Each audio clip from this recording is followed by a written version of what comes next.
L'audit pour le logiciel qui sera utilisé pour traiter les résultats de l'élection présidentielle s'est achevé aujourd'hui.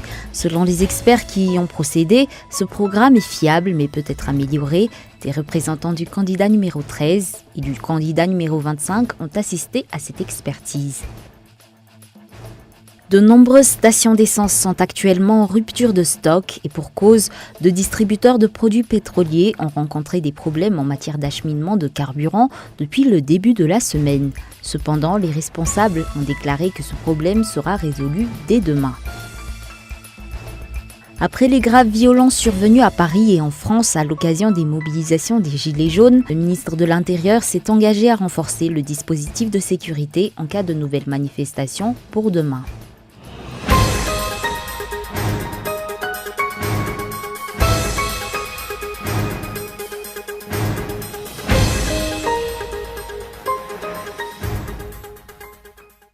Merci d'être avec nous sur Cool TV. Bonsoir. Nous ouvrons l'édition de ce soir par l'actualité politique. Le logiciel utilisé pour le traitement des résultats de cette élection présidentielle est fiable. C'est ce qu'ont déclaré les experts en informatique qui ont procédé à l'audit de ce programme. Une expertise à laquelle les représentants du candidat numéro 13 et du candidat numéro 25 ont assisté. Le point sur ce reportage de Oumna Sain. L'audit effectué sur le logiciel utilisé par la CENI pour traiter les résultats du premier et du deuxième tour de l'élection présidentielle, ainsi que pour l'élection législative, s'est achevé aujourd'hui. Ce logiciel est fiable mais peut être amélioré, que ce soit sur le plan sécurisation ou fiabilité. C'est ce qu'a déclaré les experts internationaux qui ont procédé à cet audit. La firme américaine Moore Stephens, qui est reconnue internationalement, et les experts du PNUD et du SACEM ont procédé à cet audit. Les représentants des candidats, de la société civile et de la Haute Cour constitutionnelle, qui sont également venus avec leurs experts informatiques, ont également assisté à cette expertise. Ils ont déduit que ce logiciel était fiable et sécurisé, mais pourrait encore être amélioré. L'achèvement de cette expertise est importante. Selon un représentant du candidat Andrazouil qui y a assisté, les partisans de ce candidat réclament une amélioration de la possibilité de surveillance du traitement des résultats. Nous sommes satisfaits du résultat de l'audit, mais nous attendons que les recommandations émises soient appliquées par la CENI à l'exemple des corrections, à savoir combien de corrections ont été effectuées et de quel bureau de vote il s'agit. Il faut également voir le nombre de bureaux de vote où les résultats ont été traités et validés. Des représentants du candidat numéro 25 ont également assisté à cet audit. Ils attendent que la Commission électorale nationale indépendante applique les améliorations annoncées par les experts internationaux. D'autre part, la société civile espère qu'après cette évaluation, les résultats de cette élection seront traités dans une totale transparence. Au cours de ce deuxième tour, les représentants de chaque candidat pourront surveiller le traitement des résultats, que ce soit auprès des sections de recensement matériel de vote ou du siège de la CENI. Nous espérons ne plus rencontrer de problèmes en ce qui concerne cette élection. Il est de notre devoir à tous de surveiller le déroulement de ce processus électoral. Au cours de ces 3 derniers jours, une expertise a été effectuée sur le logiciel utilisé par la CENI et celui utilisé par les SRMV. Tous attendent que cette commission applique les recommandations des experts internationaux et des candidats à l'élection présidentielle. Restons dans le contexte politique. Le candidat numéro 13 a poursuivi sa tournée à travers la Grande Île pour cette deuxième campagne de l'élection présidentielle. Hier, il s'est rendu auprès des habitants de la région d'Aloche et de ses environs. Lors de son passage à Mbatndjazak, il a promis aux habitants de réhabiliter les infrastructures routières afin de permettre d'acheminer sans problème les produits de ce secteur et contribuer ainsi au développement de l'agriculture. Outre la tournée du candidat numéro 13, les partisans de ce candidat continuent les actions sociales. Aujourd'hui, ils se sont rendus dans le 4e arrondissement afin d'offrir des équipements qui vont servir à aider les personnes en situation de handicap et ont organisé un dépistage gratuit du diabète. Sur un tout autre sujet, au cours d'une conférence de presse, l'avocat de Mboula a déclaré ne pas connaître les chefs d'accusation qui pèsent sur son client. Il a également déclaré que les droits de son client ne sont pas respectés et pourtant les termes du communiqué publié par le Bianco concernant la procédure d'investigation menée contre ce conseiller de l'ancien chef d'État ont été clairs. Reportage Feizo Rafal. Le Bianco a déjà renvoyé le premier dossier auprès du pôle anticorruption. En ce qui concerne le deuxième dossier, il faut attendre la convocation du 12 décembre. Pour l'instant, nous ne connaissons pas les mesures prises par le Bianco. Je ne sais pas du tout sur quel sujet porte ce deuxième dossier parce que je n'ai reçu aucune photocopie de ce dossier et je n'ai pas eu l'autorisation de le consulter malgré les demandes envoyées à ce bureau. C'est ce qu'a déclaré l'avocat de Mboula. Il a dit ne pas connaître les chefs d'accusation qui pèsent sur son client et que les droits de son client ne sont pas respectés.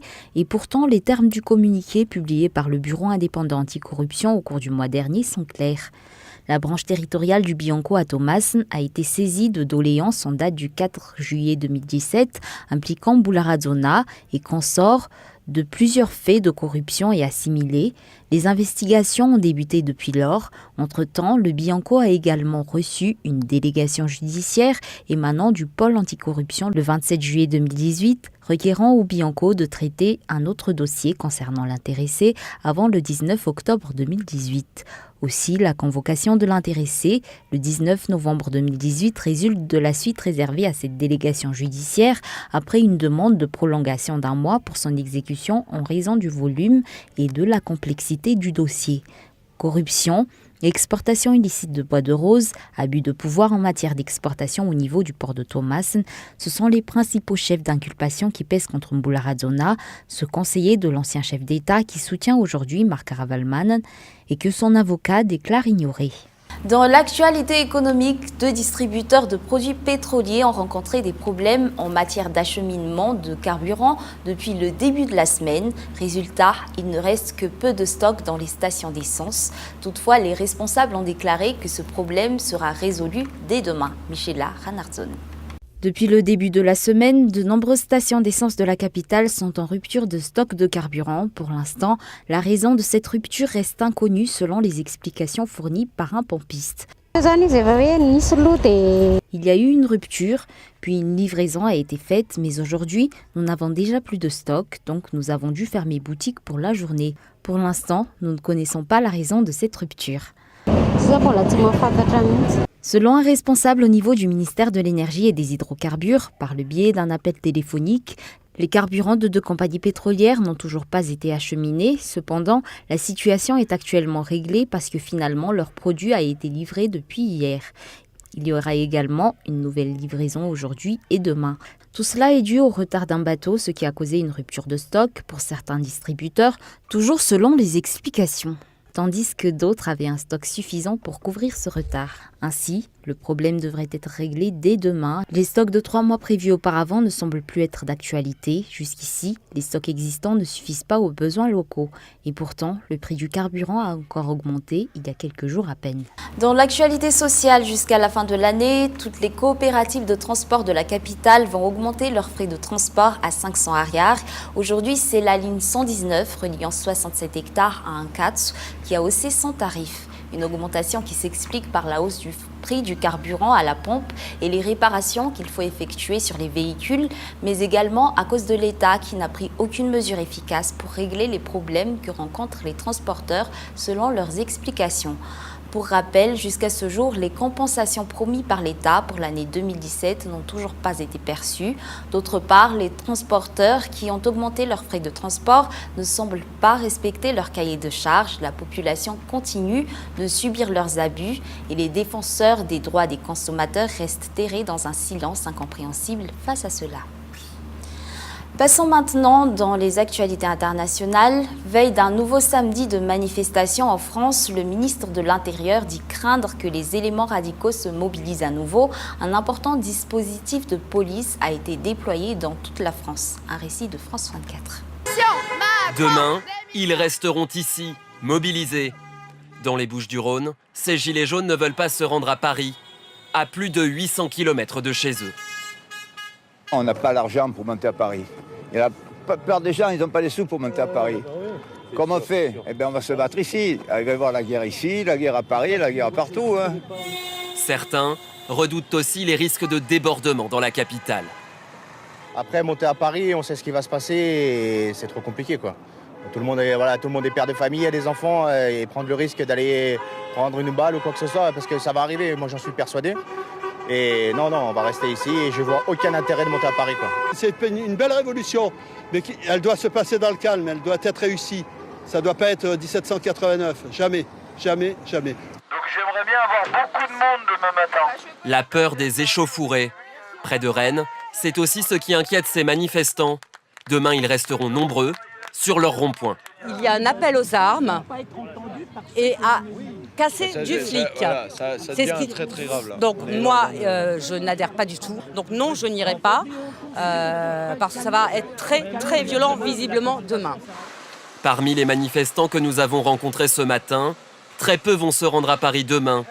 Cet homme a tout de même choisi de partir pour la première fois depuis le début du mouvement.